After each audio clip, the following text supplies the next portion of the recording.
Bonjour à tous, aujourd'hui on va suivre un tutoriel pour remplacer la batterie sur un Sony Xperia M5. Pour réaliser ce tutoriel, vous aurez besoin bien sûr de la pièce détachée, du kit d'outils, des options et enfin du patron d'aide au montage. On va commencer par la pièce détachée. Il s'agit bien sûr de la batterie d'origine en 2600 mAh. Vous retrouverez le lien directement de la batterie en commentaire de la vidéo. Vous aurez besoin également des kits d'outils spécial changement de batterie M5 et enfin des options, éventuellement les stickers arrière pour remettre la vitre ou de la colle. N'oubliez pas que vous bénéficiez de 10% de remise avec le code YouTube et vous recevrez également avec votre commande gratuitement un patron d'aide au montage pour suivre correctement ce tuto. Allez, on va commencer tout de suite la réparation. C'est une réparation qui est assez simple. Il faut compter environ 15 minutes et la difficulté est notée 2 sur 5 sur notre site internet. Avant toute chose, vérifiez bien votre numéro de modèle. Le M5 ou le M5 Dual utilise les mêmes batteries. Vous allez dans à propos, numéro de modèle, vous vérifiez que votre modèle correspond bien à ceux présentés sur la vidéo. Comme avant chaque réparation, bien sûr, on va éteindre le téléphone. On va commencer tout de suite par la première étape où l'on va décoller la vitre arrière. Alors, il faut savoir que la vitre arrière, elle est collée sur le contour, sur le châssis. Donc, on va chauffer les contours. Attention, il ne faut pas trop chauffer au niveau de la batterie. On vous l'a mis en transparence. Il y a deux méthodes pour décoller la vitre arrière. Le principe, c'est toujours le même. On va chauffer. La première méthode, c'est d'utiliser un coussin chauffant qui est en option sur le site internet. En fait, on passe le coussin chauffant dans le micro-ondes pendant 1 à 2 minutes et ensuite on va l'appliquer sur tout le contour du téléphone.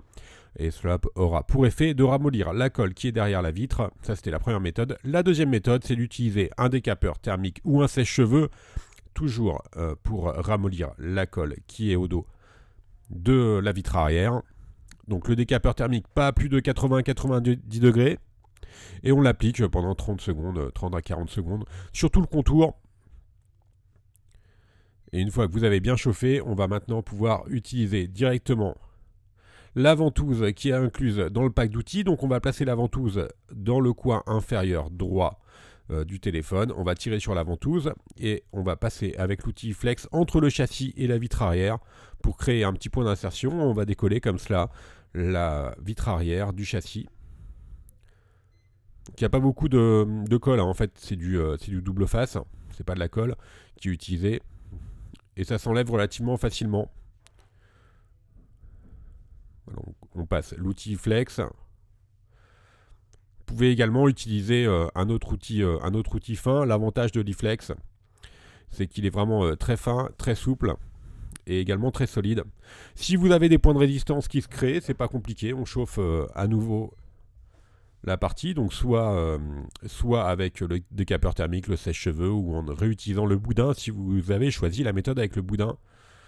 Le boudin chauffant, c'est pas mal parce que ça vous permet de pas trop chauffer. Une fois que vous avez bien dégagé la partie basse, on va utiliser la carte bricophone que l'on va placer sur toute la largeur de la vitre et on va remonter la carte en PVC sur toute la partie haute de la vitre arrière. Et maintenant, une fois qu'on est arrivé à la lentille arrière, on n'a plus qu'à remonter la vitre arrière et elle va s'enlever toute seule. Il reste bien sûr un petit peu d'autocollant double face en haut, on tire dessus, ça s'enlève tout seul. Alors par rapport à l'étanchéité du téléphone, on va y revenir après au niveau du remontage, mais c'est important parce que vous avez plusieurs méthodes de remontage, et soit on va utiliser de la colle ou des stickers. On va y revenir un petit peu après. On va se concentrer sur la batterie, on va enlever l'adhésif de protection qui protège les connecteurs. Voilà, on voit apparaître le connecteur de la batterie.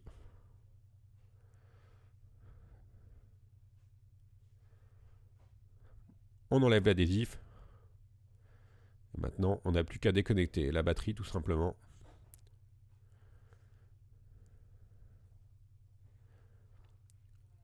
On va faire de même pour la nappe de la caméra avant qui masque un petit peu la batterie. Et également sur le bas pour le connecteur de charge qui également lui aussi masque la batterie.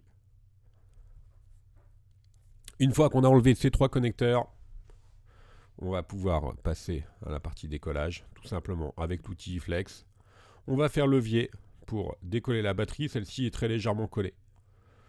Donc on crée un petit point d'insertion, ensuite on va utiliser la spatule et on va décoller progressivement la batterie.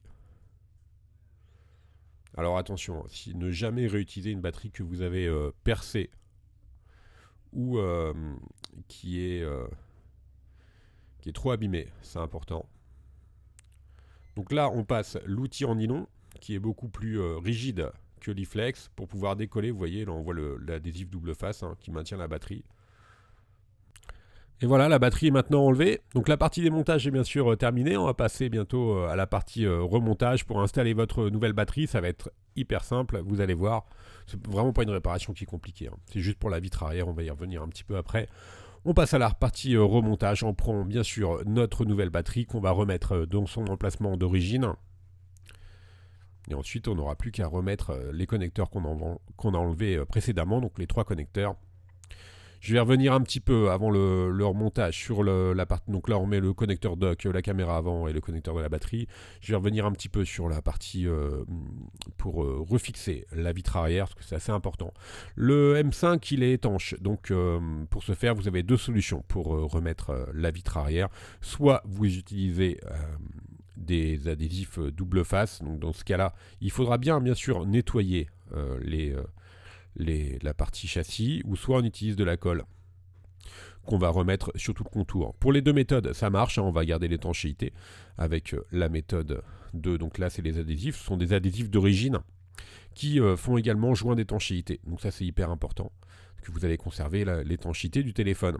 Donc nous, on a choisi la méthode où on va remettre les adhésifs double face qui font également office de joint. Donc on va pouvoir repositionner les adhésifs sur notre vitre qu'on aura au préalable nettoyé. Pour la colle, ça marche aussi. L'inconvénient avec la colle, c'est que ça va vraiment maintenir la batterie. Si vous avez d'autres réparations, la coque arrière, et si vous avez d'autres réparations à faire, ça va être un petit peu plus compliqué à enlever. Donc là, on a refixé nos adhésifs sur le châssis qu'on a au préalable, sur la vitre arrière, pardon, qu'on a au préalable nettoyé. Bien sûr, il aura fallu également nettoyer le châssis du téléphone. On refixe nos adhésifs qui font également office de joint d'étanchéité, et c'est important de bien utiliser les adhésifs d'origine qui sont en vente sur le site en option. Vous les retrouverez en option sur la fiche produit, également dans les pièces détachées pour le M5. Et là, on n'a plus qu'à remettre la vitre arrière. Et comme ça, vous allez garder l'étanchéité du téléphone. On applique, bien sûr, la vitre arrière. On appuie fortement pour que les adhésifs puissent recoller, et maintenant le tuto est terminé. N'oubliez pas que vous bénéficiez de 10% de remise avec le code YouTube sur notre site internet. Vous retrouverez en commentaire de la vidéo tous les produits que l'on a utilisés pour réaliser ce tuto. N'hésitez pas à nous contacter par mail, par chat ou encore par téléphone. Merci à tous d'avoir suivi ce tuto et à bientôt pour de nouvelles vidéos.